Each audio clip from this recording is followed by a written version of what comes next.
Cancer healer centre, a new beginning. Pahalgam हल्ल्यामध्ये सहभागी असलेल्या 2 दहशतवाद्यांची घरं जमीनदोस्त. अनंतनागमधील दहशतवादी आसिफ शेख आणि आदिलचं घर जमीनदोस्त. सुरक्षा दलाची मोठी कारवाई.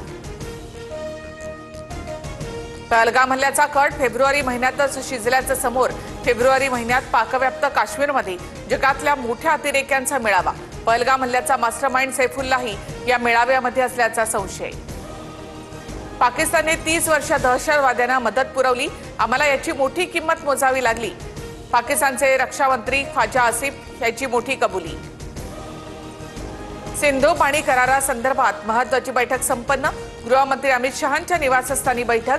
जलशक्ती मंत्री सी.आर. पाटलांसह मंत्री एस. जयशंकर यांची उपस्थिती. गृहमंत्री अमित शहांची सर्व राज्यातील मुख्यमंत्र्यांसोबत चर्चा. पाकिस्तानी नागरिकांना तात्काळ परत पाठवण्यासह संबंधित व्हिसा रद्द करण्याचे आदेश. विरोधी पक्षनेते राहुल गांधी जम्मू काश्मीर दौऱ्यावर. राहुल गांधींकडून जखमींची विचारपूस. मुख्यमंत्री ओमर अब्दुल्ला यांची भेट घेत दहशतवादी हल्ल्याचा आढावा घेतला. ठाकरेंची शिवसेना देशाचा इतिहास विसरली याचं दुःख. दहशतवादी हल्ला झालेला असताना ठाकरेंच्या शिवसेनेकडून मूर्खासारखी वक्तव्य. देश माफ करणार नाही, मुख्यमंत्री फडणवीसांचा हल्लाबोल. पहलगाममध्ये धर्म विचारून मारलं का याबाबतचं सत्य माहिती नाही. शरद पवारांचं वक्तव्य. तर ज्यांचे नातेवाईक मारले गेले आहेत त्यांनी काय सांगितलं ते ऐका. फडणवीसांचा पवारांना सल्ला.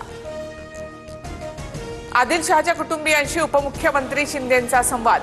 आदिलच्या कुटुंबियांना शिंदे घर बांधून देणार. पहलगाममध्ये पर्यटकांना वाचवताना आदिलचा मृत्यू. पहलगाम हल्ल्यानंतर नियंत्रण रेषेवर गोळीबार. पाकिस्तानी सैन्याने गोळीबार केल्याची माहिती. भारतीय सैन्याकडून देखील चोख प्रत्युत्तर.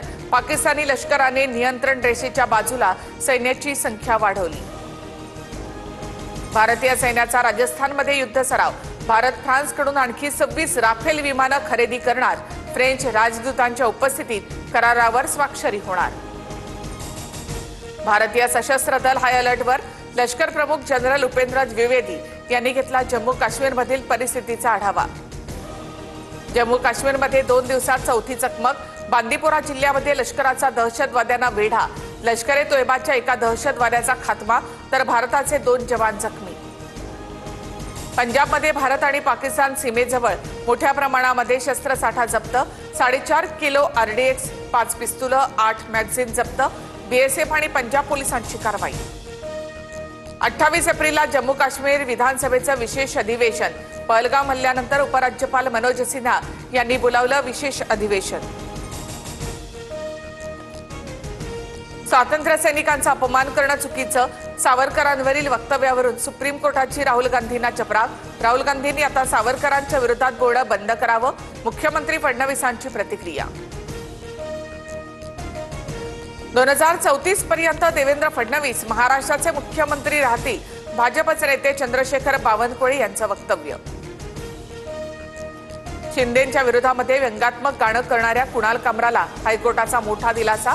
चार्जशीट दाखल करेपर्यंत अटकेपासून अभय. मात्र कामरावरील दाखल गुन्हा रद्द करण्यास नकार.